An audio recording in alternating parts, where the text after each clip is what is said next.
Hey guys, welcome back. Today I'm going to show you how to replace the drive ring on your Craftsman Snowblower. And the procedures in this video will be the same for some Husqvarna Snowblowers as well. So here's the snowblower I'm working on today. And even though this snowblower is branded Craftsman, it's made by AYP, which also makes Husqvarna Snowblowers. Some of the symptoms you may have when your drive ring is worn out is that your wheels will not engage properly. When you put the snowblower under load or you're trying to go forward in heavy snow, they may just stop turning. This may be an intermittent problem or may be permanent, so in that case you should replace the drive ring. First of all, you'll have to tip the snowblower up like this on its front end and make sure that the fuel valve is in the off position. When you first tilt the blower up, you may see a bit of fuel leaking from the carburetor, so you can put a rag under here to catch all the dripping fuel. It's only going to drip until the carburetor is empty. So the first thing I'm going to start by doing is removing both wheels. Just grab the pin, pull the spring part on it, pull down, and now the wheel will slide right off. And now I'll just repeat the process on the other side. You'll need to remove 4 bolts to get this cover off. There's a bolt here, one there, one over here, and there's one that should be here but it's missing. And just use a 1/2-inch socket and a ratchet to do this.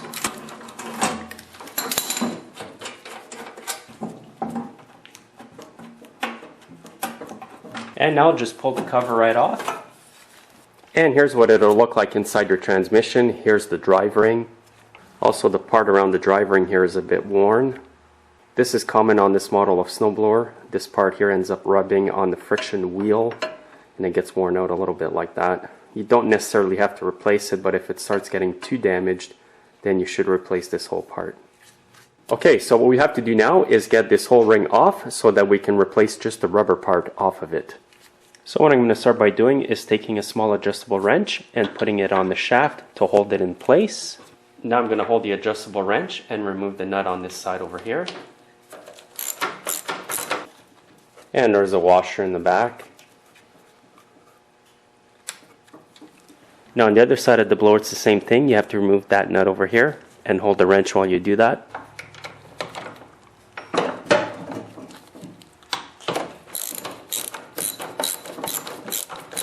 And once you remove the nut, there'll be a washer again. Now I'm going to remove this flange over here by removing the 2 1/2-inch bolts.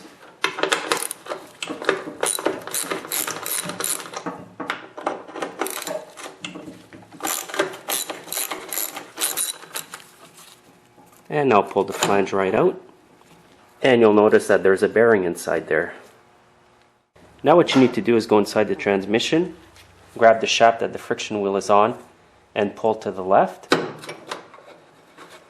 You'll notice here that the shaft came out of the bearing flange on the right hand side of the blower, right over here, and that now it's coming out on the left hand side. So just pull on the shaft and you'll see it come out of the friction wheel. Just hold on to the wheel, pull the shaft right out, and now the whole shaft is completely off. Now you want to reach inside, grab the whole friction wheel assembly, tilt it like this, and bring it out. Once you've got this whole part off, you can take it apart and replace the drive ring. Okay, now at this point you want to remove the 3 nuts here. You're going to need a 1/2-inch socket and a ratchet. If you find it hard to get the nuts off with this in your hands, you can always put the shaft from your snowblower in a vise. If you do this, be careful you do not damage the shaft. And now insert the whole assembly on the shaft. And this will make it much easier to get the nuts off. And as you can see at the back here, the bolts are self-locking.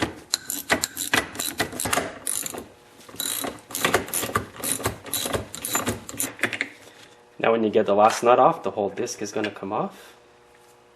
Now just grab a flat screwdriver and separate the 2 metal parts. And the ring will be in the center. Now you can just remove the old drive ring. This ring here was still good for a while, but the owner insisted on having it replaced. Now I'm going to grab the new ring and start the installation.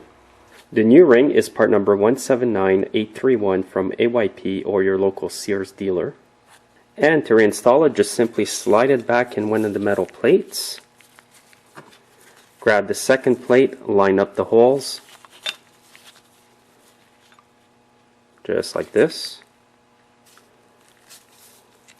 Now I can see from the mark here that this disc went on this part over here.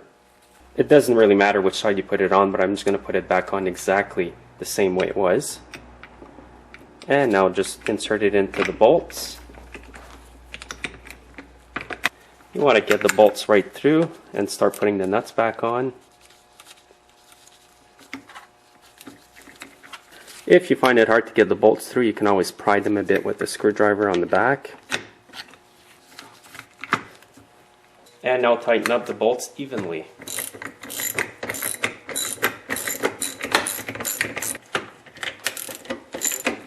The reason for tightening up the bolts evenly is so that the ring is on nice and straight. You don't want it on slightly crooked.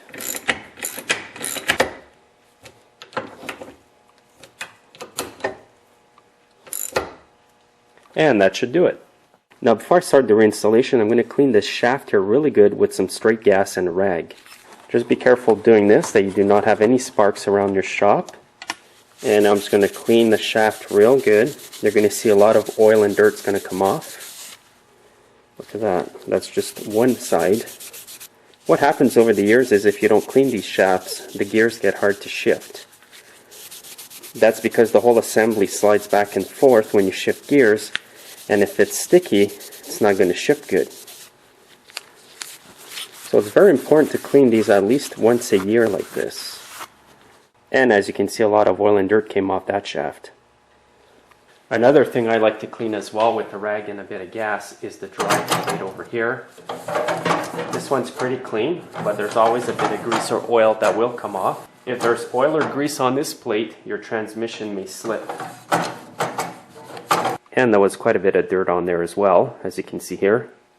And now back to the shaft, I'm going to take this gear off and put some lithium grease over here. This will prevent a bit of wear and tear, and it'll prevent the gears from seizing together. I use lithium grease because it's good under cold temperatures. And now just reinsert it. And make sure you have the gear on the proper side. It should look like this. And I'm also going to put a thin film of lithium grease all over the shaft. Don't put too much. You just want enough to get that whole mechanism sliding freely. If you put too much grease on here, it can end up flying off, going on the drive ring, and then slipping. When you go to reinsert this part in the transmission, you want to make sure that the two little shafts here pointing this direction, and you want them to go into the grooves over here. So I'm going to slide it in there. So I'm going to go underneath like this.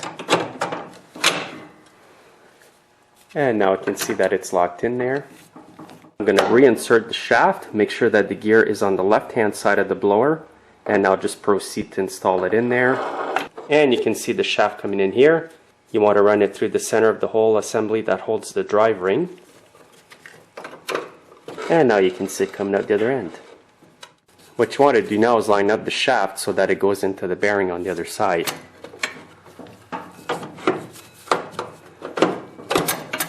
Now at this point what I'm going to do is install the bearing flange. Reinstall both 1/2-inch bolts. Now tighten up the bolts with your 1/2-inch socket and ratchet.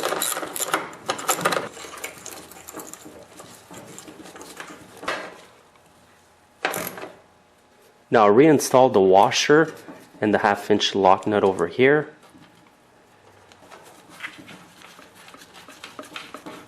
And again, I'm going to log the shaft over here while I tighten up the nut. Now that that nut's put back on, do the same procedure on the other side of the blower over there.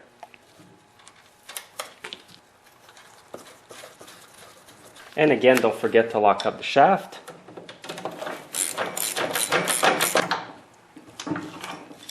Now at this point here, I'm going to reinstall the belly pan.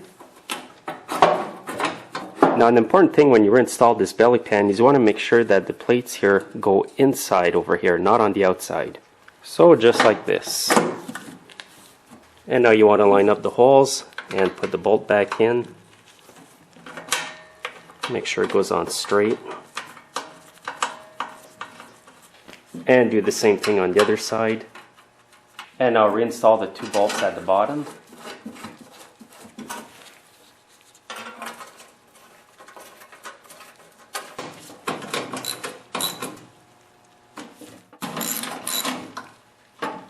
Now before I reinstall the wheels, I'm going to apply some low temp grease on the drive shaft. This will keep everything nice and lubricated and prevent the wheels from seizing on the shaft. Now when you install the wheels on this snowblower, you want to make sure that the shaft here with the grooves goes on the shaft and fits inside some of the grooves over here. So I'm going to put the wheel on. Now turn it till I feel it click in. Once it's gone in like that, you know it's in properly, and you can reinsert this pin here and just repeat the process on the other side.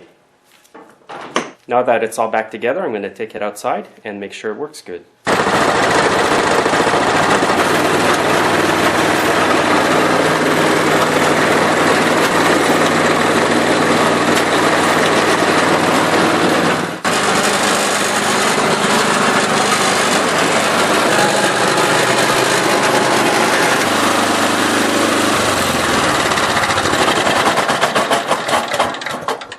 So as you saw in the video, it's not too hard to do. I'm sure if you follow the video, you'll be able to do it yourself. And once you put it back together, if it works good like it does in this video, then you know you've done a good job. Thanks for watching, and we'll see you next time.